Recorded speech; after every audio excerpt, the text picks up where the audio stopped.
Kobani hat derpeşkirin ve deri şeru pevçün kavimi me serida bankir jibuna tenduristiye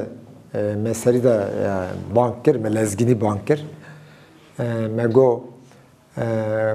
dîsa ve deri şerbuka me dîsa dorpeş bive vek 10 sal berê gelek kes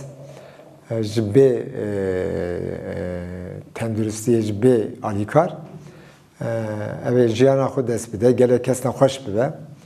hinek nexweşî nene hêsa ne meriv kare çare bibîne em bibêjin yanî ku meriv bigihîje meriv kare çare bibîne lê ku meriv negihîje meriv nikare çare bibîne me serî da heya îro me ji Wezaretê Tenduristiyê jî Wezaretê Navxwe jî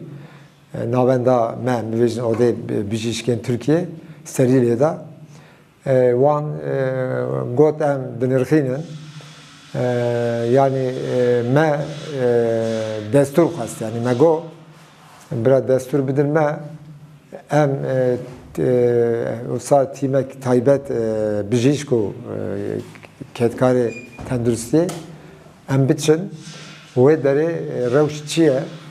em rewş binirxînin kêmasî çi ye çi nexweşî nene em serî da lêkolînkê çê bikin û wê derê gorewê em gav bavên mixabin heyan îro destur nedan me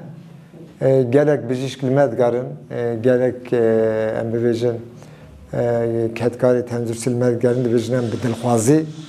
em dixwazin herin bixebtin lê ku fermîtin ev rê girtî ve kes nikare bi dilxwazî here heyanî em hêje jî îro jî me daxuyanî da em dixwazin bira derî ve bibe û em biçin wê derê çi kêmasî heye em wî wan kêmasî bingeh bikin û dûra alîkarî bikin. Nexweşxane kêm ji xwe yani nexweşxane ji xwe pir nekême yani ne teme ew ke bes nake yani ne bese nexweşxane were dibên ew oksîjen tune dibên ev ya pirsgirêkî mezin e û dibêjin wê derê derman kêmin dermanê zaroka dermanê jina em bêjin dermanê ducaniya dermanê nexweşînê kronîk an tune ne an jî pir kêmin wisa agahîtin lê rastarast meriv biçiya wê derê lêkolîn çêkira çêtir bû. Navendê re bersiv de lê bersivkî wisa tijînî ne yani dinirxînin yani ew kin ev ê binêrin yani wê derê yani gelek dîrok kêda berê ceribandirê me hebûn yani derî were vekirin wê gavê em ê binêrin yani gelek kes sevezena yani hejbar nadim lê yani